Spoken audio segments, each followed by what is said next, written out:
Look at this chart. It compares military budgets of countries, but it's a bit different because it doesn't compare one country's military spending to another, but instead compares the US's military spending with the cumulative total of the 9 other countries' military spending. We're all... Oh my god, so they were above all 9 put together. That's insane.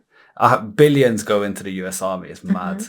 on the top 10 list of biggest spenders. The reason? Well, the United States spent over $800 billion on its military in 2021, thus outspending South Korea, Japan, Saudi Arabia, Germany, France, Russia, the UK, India, and China combined. So, what's your thoughts on that? That much money, 801 billion in, was it a year? I believe that was 1 year. That's why you don't F with the Americans. Clearly. So much money has gone into them. Do you think for no reason? Obviously. That's why they have the largest navy. Yep, it's the most powerful navy. We're most powerful air forces since we've learned. Yeah. And it's quite mad though, because they got all that money for the army, but they could very easily stop poverty in their own country and stuff. It's another thing. So there's frankly no worthwhile comparison to be made here. Yet still, after fighting wars in Afghanistan and Iraq, and after a trade war with China, as well as unfriendly relations with Iran and North Korea, the US has its fair share of enemies who undoubtedly want to hurt them in one way, shape, or form. So, hypothetically speaking, despite such a well-equipped military, could an enemy ever successfully invade the US or make devastating damages to the nation in some way? Well, as it turns out, this question was a bit harder to answer than I initially planned, because the military is only one of the reasons why the US is so unconquerable. You see, the US is in an incredible position, geographically, and its secret weapon might therefore be its location. All you have to do is look at this map to understand why. For over 150 years, America's territory has stretched all the way across the continent from the Atlantic to the Pacific Ocean. These huge coasts separate the US from any potential enemy, so even in wartime, the American mainland is very well protected. Take World War II for example, when America fought in both Europe and Asia at the same time. Barely any attacks happened on US soil during the entire war. That meant American factories could keep making planes and weapons without interruptions. It looked like they had the two oceans, one on each side. So maybe that's why they're very keen on having the strongest navy, so that way they can't be surrounded from each side by enemies if it ever got to that situation where they're in war. And maybe that's why they made sure their navy is, you know, the most powerful in the world to stop that from happening. I think it's purely also the fact that so much money has gone into it as well. Yeah. When you invest so much money into something, it has to be. But that's what I'm saying. Do you think they invested that money for that reason? So they conquer the waters to make sure their enemies can never... Yeah. Because they're in the middle of the ocean. Yeah. They're not in between two countries like that. Yeah, it's quite mad. Like the constantly bombed Soviet and British factories. On top of that, the Defense Production Act allowed the president to allocate materials and facilities for national defense, direct companies to prioritize government orders, and offer loans to companies to make this happen fast. In 2020, this law was used to increase the production of ventilators and medical-grade masks. So clearly, it's a very useful law to have in the toolbox, since the US still has a domestic industrial base with major shipyards, aviation, and automotive factories. A wartime scenario could easily involve switching to wartime production, so this makes sense. Not to mention the existing military industry, which is already making tanks, planes, weapons, and warships for the US military. Factories on US soil are a huge advantage, because the US military can protect its supply chain simply by defending its own territory. Very little has to come from outside compared to its enemies, who would need to constantly run supplies across an entire ocean. I mean, just look at the size of the Atlantic Ocean and the even bigger Pacific to get an idea of just how long. That is massive. Look how much water there is around them. Like, their country is huge, and there's more water than there is country. enemy supply chains would have to be. Not to mention the fact that with today's satellites, it would be trivially easy to spot an invasion coming from thousands of miles away and take out enemy shipments before they ever reached the US coast. Supply lines are critical in any war, and the US military is well known for its excellent logistics capabilities. They have the added advantage of the 45,000-mile highway system, which was designed with troop movements in mind. 45,000 miles. The UK is nowhere near that distance. I think like a long motorway journey for someone in the UK is anything above 25 miles. That's considered long distance in my opinion. What do you think? 25 miles? I think like 40 miles is long distance. Yeah. Because that's when we're driving for like an hour. Yeah, 40 miles is about an hour drive. So Yeah. I'll say, yeah, all right, to play it safe, I'll say about 30 plus is considered long. So to have a motorway system that works to that distance makes how long? Imagine if someone has to go from one end to the other. That's not possible. It'll take the whole... How long would it take to get from one side of America, literally one corner of the motorway, to the opposite corner? Couple of days, no? So for example, San Francisco to Holton. How long It'll take a couple of days. Guys, comment below. You'd have to make stops as well. You need to Of sleep course, and yeah, eat of course. Yeah, and use the toilet. You can't do it one go. No. But tell us, realistically, how long can that be done in? Is it even Curious. possible? It's got to be possible, but it's just obviously willing to put in the hours, right? Gosh. On top of that, the US has 140,000 miles of freight railway infrastructure. Now sure, this can be a double-edged sword, as enemies could use this infrastructure to penetrate into America's heartland. And infrastructure could definitely be a weak point, if not probably guarded. A good example of this would be this pipeline that runs over 5,500 miles from Texas to New Jersey and carries nearly 45% of the East Coast's fuel supply. Wow. In May 2021, a cyber attack shut down the pipeline for 5 days. And this isn't a fluke either. China and Russia both support cybercrime groups that regularly attack government agencies and companies. The former head lawyer for the NSA, Stuart Baker, told the Washington Post, quote, "We're fighting the cyber equivalent of a land war in Asia every day. But America's infrastructure is more than just highways and internet cables. Back in the day, another kind of highway already connected the Midwest from north to south, the Mississippi River, and the connected Missouri River." I heard about the Mississippi River. That's quite a famous river in America. Is the 4th longest river system in the world. Wow. So yeah, this river has always been crucial to connecting the economies of major cities, like wide. New Orleans, Minneapolis, and St. Louis. Today, the river is still used to ship goods across America. So during an invasion, the Mississippi could likely help move troops and weapons too. What's impressive about the US's geography is how challenging it makes the US to conquer, and that might have to do with the diversity of terrains like deserts, swamps, and mountains. The Appalachian Mountains in the east and the Rocky Mountains in the west serve as major barriers to inland invasion, and the Great Lakes in the northeast form yet another barrier. The result is that the flatter areas along the southern border seem like the best entry point. But the US compensates for these weaknesses with huge numbers of troops stationed in California and Texas. The coasts aren't any easier to invade with hundreds of thousands of troops stationed in military bases. Not to mention the fact that the US has peaceful relations with its neighbors to the north and south, which both have smaller populations and militaries if any turmoil was to unfold. To the east and west, So like we discussed, they've got military on both sides. Yeah. That's why it makes sense their navy is so strong, just in case anything was to ever happen. Because they can get invaded. They can. And the first country that will get invaded, if any of these countries can compete, is America, because of how Powerful they are. And if like Russia, for example, China decide to do like a united attack on America, they're thinking if we take out America, we dominate now. So that will be as hard as it would be. And if that's even possible, but that's why America's defense is so mad, because to stop that even being a possibility, you know?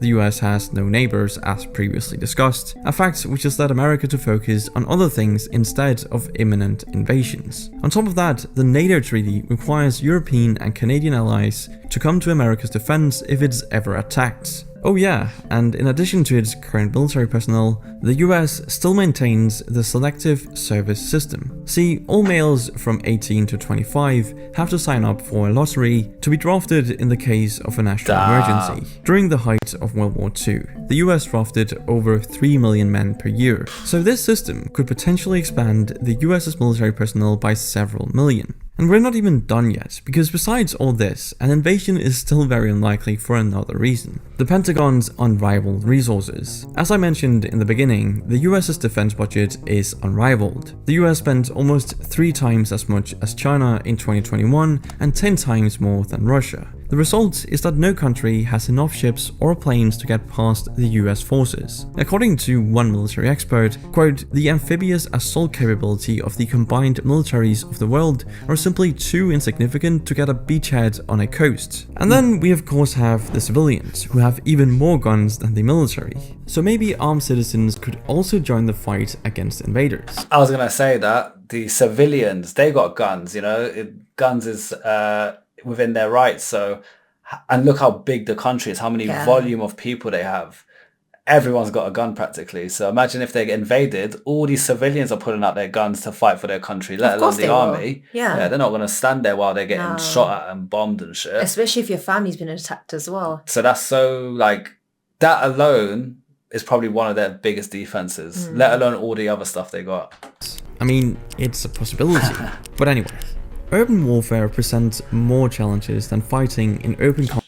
If you lived in America, would you own a gun? Yeah, 100%. I would as well. You'd have to, you don't have to. It's just normal out there. But you're around people with guns. So you'll be, in my opinion, you'll be stupid not to have one. When you're around everyone that has a gun. I'm not saying you're going to be using it and stuff, but I wouldn't feel comfortable being around people with guns when, especially imagine you get robbed at, your house gets robbed. Someone breaks into your house. They're coming with guns. They're not coming with little knives or kitchen knife. They're coming with guns. So you need to be the right to defend yourself, and your family. Yeah, 100. I'll have a fat AR or something, like a big boy gun. I'd have a sniper. You'll have a little sniper. Well, a sniper in the back. I'll have like a fully automatic assault rifle ready. And a shotgun as well. Combat and often gives an advantage to the country defending its own territory. We only have to look at Russia's failed invasion of Kiev for proof of this factor. While urban areas make up a small amount of US territory, any invader would have to take control of cities to conquer the country, since 82% of the population lives in these cities. Another advantage of armies defending their own country from invasion is the will to fight. According to the RAND Corporation, a think tank closely tied to the Pentagon, will to fight means the disposition and decision to fight, to keep fighting, and to win. The report highlights the times will to fight was emphasized in US military doctrine, demonstrating just how vital it is to military victories. You can clearly see how that influenced the outcome of World War II and the Vietnam War. When a country is invaded, like Vietnam was, it's natural that the invaded country is more motivated to defend its land. I think it's safe to assume the same would apply during an invasion of the US. But let's shift gears for a bit and discuss one enormous US advantage I haven't mentioned, which is self-reliance for its food, energy, and weapons needs. Take these green areas for example. This land is mostly used for agriculture, since only 2% of America's land is in urban areas. This low-lying land is a major reason why the US is nearly self-sufficient in agriculture and even exports food to many countries around the world. It also explains why America now actually has the most arable land in the world. That's right, the US has more arable land than India and China. What's more surprising is that India is only a third the size of the US, and China is slightly smaller but can only sustain large populations near its east coast. The crazy thing is that both of those countries have over 1.3 billion people, or about 1 billion more than the US population. And since the US is only projected to grow by another 100 million people over the next century, the US likely has enough resources to support a billion-plus population. But that speaks a lot of volume, because if anything was to happen and, for some reason other countries are cutting their supply to the US, the US will be like, cool, we'll just do it ourselves. They're self-sufficient. They don't need to rely on other countries supporting them with certain things. Obviously, they'll get disadvantaged on having certain links cut off, but they're still in a position where it's not going to ruin their country. and they can continue. It might not be as effective, but they don't need to rely on another country to like support them with these supplies and energy resources, which makes them even more powerful. But where would they source their oil from? I'm assuming they export a lot of their oil, but I don't know. Surely they got backups. Must do. Comment below, guys. What is the prime source of the US getting their oil? And is it, I'm assuming it's like an Arab country or something, because that's where a lot of their, these countries source from, because it's a lot cheaper. But comment below, quite curious. You don't need to. As for energy, the US also has impressive amounts of petroleum and gas, especially in parts of Texas. It has around... They just said they got a lot of gas and petroleum themselves. Well, there we go. Well, just answer my own question. Yeah, straight away. 44 billion barrels of proved crude oil reserves and almost 500 trillion cubic feet of natural gas reserves. In fact, when you include biofuels, the US could be considered the largest oil producer in the world. Wow. It seems like even the bad parts of US geography have a major silver lining. The Appalachian Mountains on the east coast that I mentioned earlier aren't suited for farming, but they do have huge coal deposits that have been exploited for decades. And surprisingly, at least to me, America has the world's largest coal reserves, and loads of other natural resources from energy to metals. But to share a bit of a weakness of the US, it turns out it doesn't have every metal it needs to defend itself. You see, this shiny looking rock is a mineral called antimony, and is critical for making bullets and other weapons, and even night vision goggles. While antimony played an important role in World War II ammunition production, the last mine in the US closed in 1997. The US is therefore reliant on China and Russia, its two biggest military rivals, for supply of this critical mineral. So the US does have weaknesses, but who could actually have the military might and, most importantly, motivation to try and invade the US? Well, the latest US defense strategy names the People's Republic of China as the US's most consequential strategic competitor, and notes that Russia poses acute threats. Beyond these two big threats, it also mentions North Korea and Iran. But I heard China's navy is it bigger than the US? They said. But I don't think it's as strong as Yeah, the they US. said it's bigger in terms of volume, but they don't have the tech and resources to be like the US.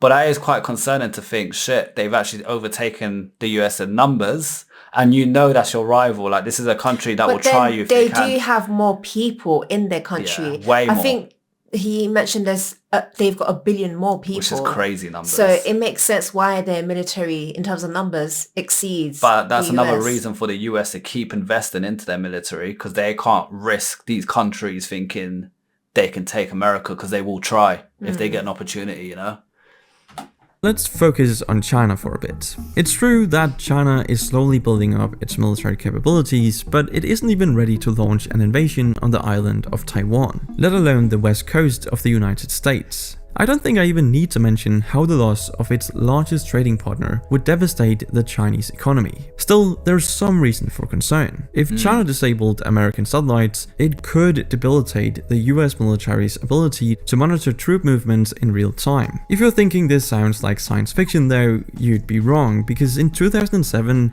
China successfully destroyed one of its own satellites with a ballistic missile. Floating 850 kilometers above the Earth, the destroyed satellite is at a similar altitude to US intelligence satellites, so China could theoretically destroy them too. In terms of Russia, well, they have now performed a similar test, which endangered the crew of the ISS. Taking out satellites is a bit extreme though, because it causes hazardous space debris that would affect all current and future satellites. That includes Russia's and China's satellites. But Russia and China are already interfering with US satellites on a daily basis. They're just using lasers and jammers instead of trying to shoot them down. What's even scarier... They know the second they try to officially shoot one down, they're getting arms on deck on them.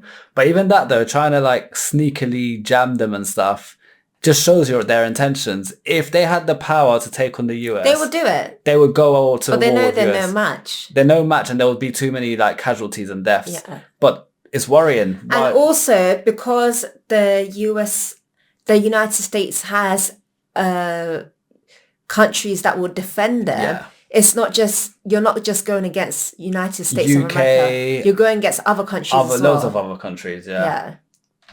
Area though is China's recent investments in AI and quantum computing, which could change the future of warfare. I mean, imagine how hard it would be for the Pentagon to strategize against an enemy using an AI supercomputer to calculate decisions in milliseconds. No, but imagine. if we look at Russia again for a second, their military has turned out to be much more disorganized and incompetent than we imagined before their invasion of Ukraine in early 2022. Still, they're definitely a force to be reckoned with nearly 1 million troops, thousands of vehicles and specialized hacker units. As for other potential attackers, North Korea for example may boast that their nuclear weapons can reach the US mainland, but owing to their low budget and antique equipment, there's no way they could invade the entire US. Iran is a similar story, except that they don't yet have a nuclear warhead, although they're not far off. Realistically speaking, both countries use nukes to preserve the regime rather than actually use them against their enemies. Cuba and Venezuela are two other enemy nations in the US's backyard, but their troop numbers and military budgets are hardly enough to invade the United States. And if all else fails to stop an invasion, we shouldn't forget that America is a nuclear-armed nation itself. It has a triad of air, land and sea missiles, which make it impossible to take out entirely.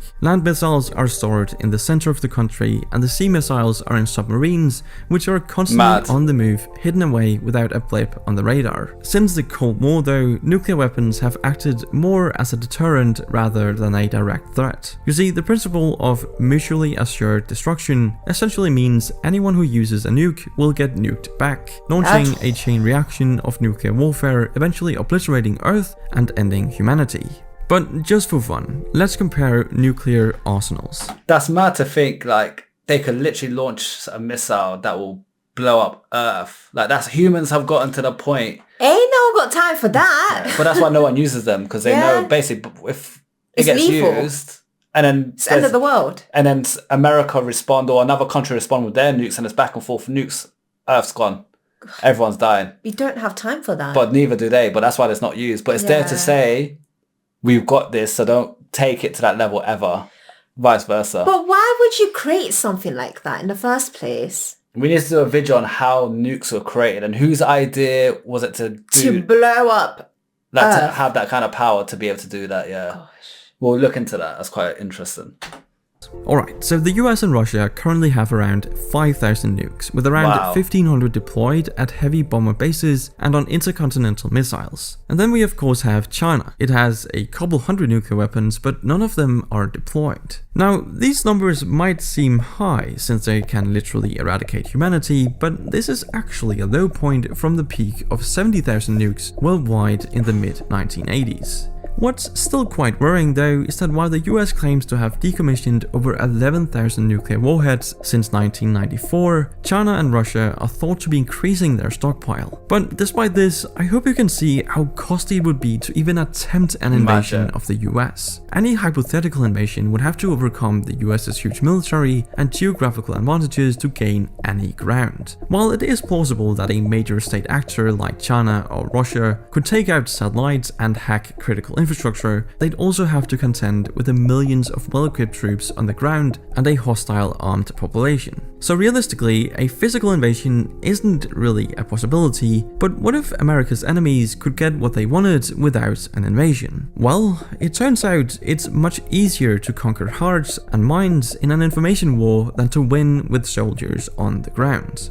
And that might have something to do with Russia's influence campaign in the 2016 US presidential elections. See, after a 3-year investigation, a bipartisan US Senate committee recently concluded that Russia conducted an influence campaign to help Donald Trump get elected. If that's not shocking enough, the report states that Vladimir Putin himself ordered the hacking of Democratic Party emails to be leaked over WikiLeaks. The FBI now has a warrant out for 12 Russian military intelligence officers it believes interfered in the 2016 elections. So this is a serious incident. A recent report by a group of intelligence agencies claims Russia tried to interfere again in 2020, though on a smaller scale. Whether Russia continues to meddle in US politics in the future or not, the damage may already be done as Americans increasingly report a loss of faith in democracy and government institutions. But that's it for this video. Thank you for watching,